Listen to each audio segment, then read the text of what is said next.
Here with us now to get into the implications, a former Deputy Commander of U.S. European Command and distinguished fellow at JINSA, retired Air Force General Charles Wald. General, always good to see you. So Reuters is reporting the U.S. has used virtually all of its long-range precision missiles during this war with Iran.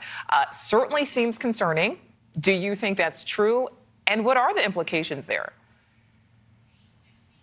I don't know if it's true. I don't think it's true globally. I think we have assets in other parts of the world, including NATO. But the missiles that we have fired have been effective, and it's done the job that we needed to, which is taking out some of the most significant threats the Iranians have, whether air defense, long-range missiles, or other things. So it is problematic. But again, that's what happens in war, and the industrial base is ginning up its ability to produce these weapons more rapidly. I know there's the Patriots are going to be tripled in production here starting now, as well as the Theater High Altitude Area Defense Weapon, the THAAD, is going to quadruple. That's good. So, yeah, you can never have enough weapons, but I'm personally not concerned because I think the ones we fired have done the job we need to in Iran. We have other weapons. By the way, the fighter aircraft with joint direct attack munitions, satellite controlled, are as good as anything, 2,000 pounders, some 5,000 pounders, and they're as accurate 10 feet. So with the Iranian air defenses down, I think we're okay. All right, so we're talking about missiles that cost about $1 million a piece. Obviously, take some time to produce them. How long do you think it would take to replenish our stockpiles? I won't even say fully replenish, but to start replenishing. And can that be done, do you think, while the war is still ongoing?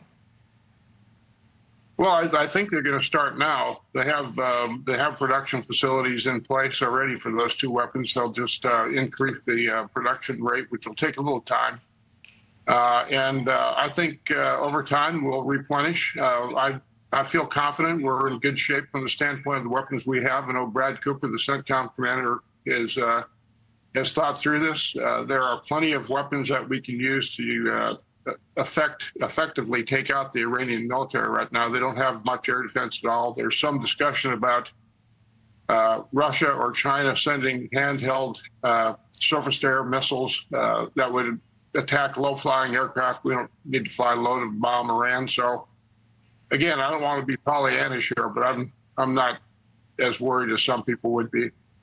All right, and looking at this potentially from a different perspective, do you think the president's calling off of this past weekend's, big attack potentially had anything to do with this dwindling low stockpile? Well, probably some. I don't think it was the reason. I think the Iranians are, as he said, probably looking to have this thing stopped. I think, they talk big publicly, but they're hurting. I mean, there's 14 to 20,000 targets have been hit. That's a lot of military capacity they've lost. So again, I wouldn't be Pollyannish. I'm not privy to all the high-level intelligence, but I can tell you that I think the United States military has done a superb job of degrading the Iranian military. We had to get the straits open. We need to keep the straits open. We need to make sure that a alternative supply routes from the Caspian or northern part of Iran don't become effective. That can be done through bombers, and get ready to go back and do what we need to if the Iranians renege on their promise to negotiate. Well, the used missiles at this point, don't appear, though, to have reopened the strait because, we continue to see that backlog there. So what do these dwindling supplies mean potentially when it comes to America's ability to deter, to protect against adversaries like Russia and China? Well, that's the concern, and we've retained missiles in Asia. I'm certain. I know that the Indochina Command has got access to those weapons. So do some of our allies, Taiwan and others. So I think if I were China, I'd be a little bit cautious about how confident I'd be that we're running out of weapons. So I think in the Asia Pacific area, we have weapons. The idea that we would use these weapons on some of the shoreline Straits of Hormuz targets that the Iranians have, we probably wouldn't do that. We can use regular bombers, or we can use other weapons against those type of targets, Shahib drone sites or others. So again, I don't want to, make this trivialize it, but it's not as bad as a lot of people say. And there's so many people want to get this over with, including us, both of us, I'm sure. But we have to get it right. We have to look for the future, and the future is that the Iranian and the IRGC cannot have the ability to dictate the terms of how we're going to go through the Straits of Hormuz or how we treat our allies in the region.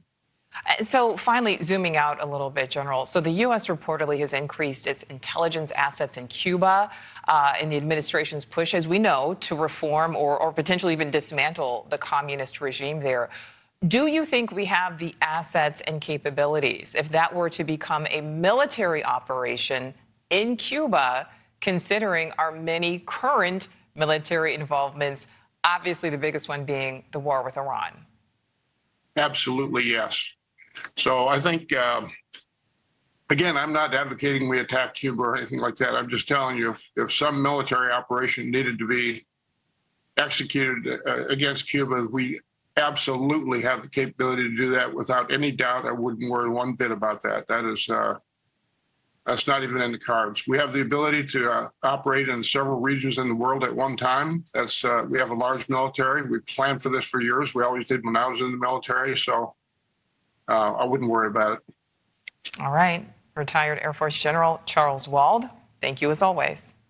Good to see you, Nichole.